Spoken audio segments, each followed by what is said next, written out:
My next guest is going to be back in action. Cage Titan 72, July 19th. It is right around the corner. Always good to be chatting with Hilarie Rose here on the program. Hilarie, how you doing? I'm good. How are you?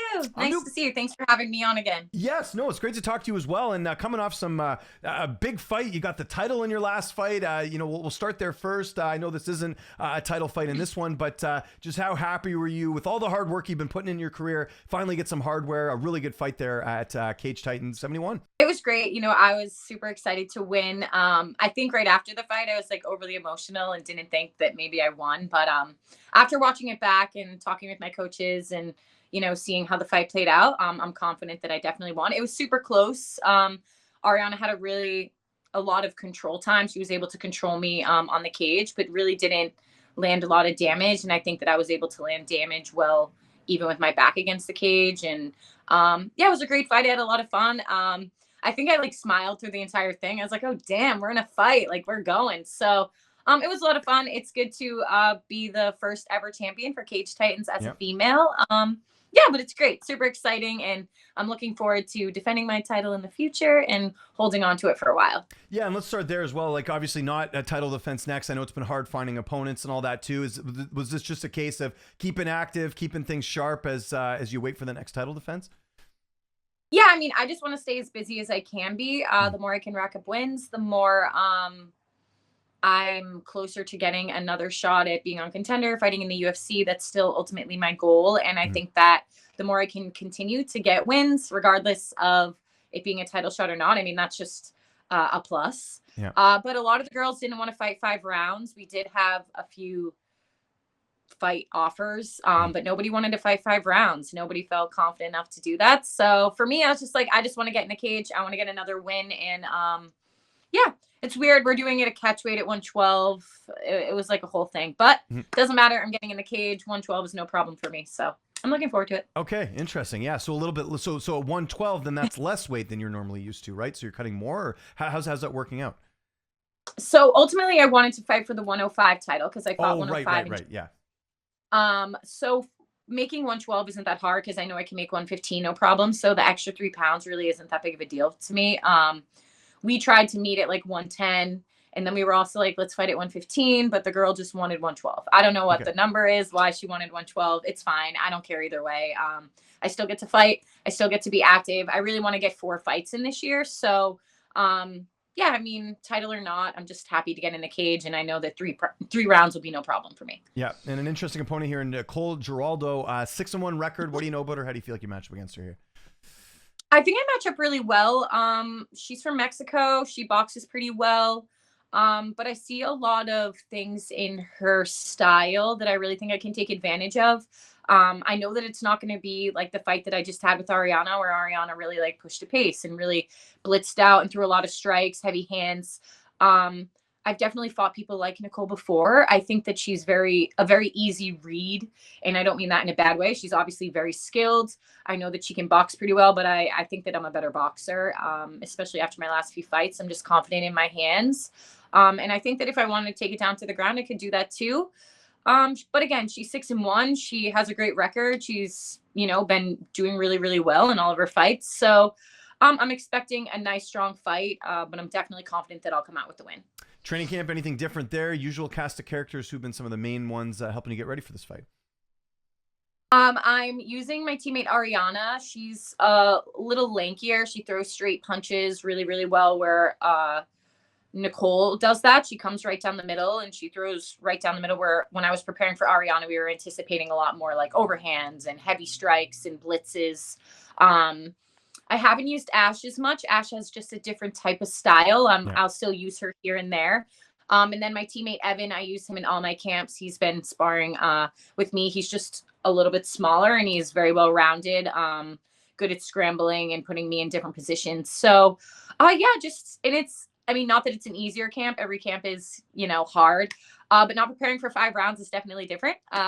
Coming off preparing for a title fight, when I'm done with 3, you're tired regardless, but I'm like, oh, I can obviously keep going. And I have more energy than I think I've maybe felt in the past fighting 3 rounds. I think having to do a 5-round has kind of opened my eyes to like, oh, you can push the pace for 3 rounds and still have a lot in you. So Good. Okay. And weight cut, obviously that's always, going like you said, it's not really a thing. Like this is a very reasonable catch weight for you. Yeah, super easy. 3 pound, I made 115, 114 and a half, no problem last time. So the extra pound or 2.5 pounds really isn't that much for me. And making 105, I just know my body will have no problem getting there. But same old, like I've never missed weight. I always am very dedicated and disciplined about what goes into my body when I'm in fight camp and, water loading, doing all the things I need to do. It should be an easy weight cut, just like all of them, as long as you stick to the plan and you do what you have to do, easy weight cut. Yeah, for sure. And on that note, like, do you get to enjoy 4th of July? The time we're recording this, it's tomorrow. Do you get a nice meal, or are you waiting until after the fight? I think that if I wanted to have a nice meal, like a hot dog or a drink or something, I definitely could if I wanted to. I'll play it by ear depending on how the day goes. I definitely am not training Saturday, Sunday. I mean, I can train on my own and do whatever, but we're not doing any sort of like team training. Okay. But no, I mean, I definitely could if I wanted to. I mean, okay. I could have a treat. I eat really, really well all week, and occasionally on the weekends I'll have a treat, especially knowing that I'm not making 105. I can kind of splurge a little bit. Good. Corner going to be the same? I remember Ash was in your corner for the last fight. Is that the case for this one, or you got a different corner? Nope. I'll have the same 3. I'll have Tom, my coach Matt, and Ashley will be in the corner. She's always there. She helps me warm up. We're good size for each other. And I mean, she has a bunch of fights now. She knows how to build and how to be there, how to be a good voice. And I mean, she's always in the corner. She's really supportive. I love having her there, and I love being in her corner when the opportunity's there. So yeah, good stuff. Same people. How's this fight playing out on July 19th? How do you see it unfolding? I can definitely anticipate like a striking clinic for myself. Again, I'm really confident in my hands right now. And even watching back my Ariana fight, I think at times when I felt like I was getting hit a lot, I wasn't striking as much, but I really was. And I was landing really, really good strikes, even though I was being pushed back. Like I was spending a lot of time getting pushed back to the cage, but still landing really, really good strikes off my like backing against the cage. But I just see myself being able to dictate the pace the entire time. A fight's a fight. She's going to hit me. It's inevitable that I'm going to get hit with something. But again, I think she's very readable.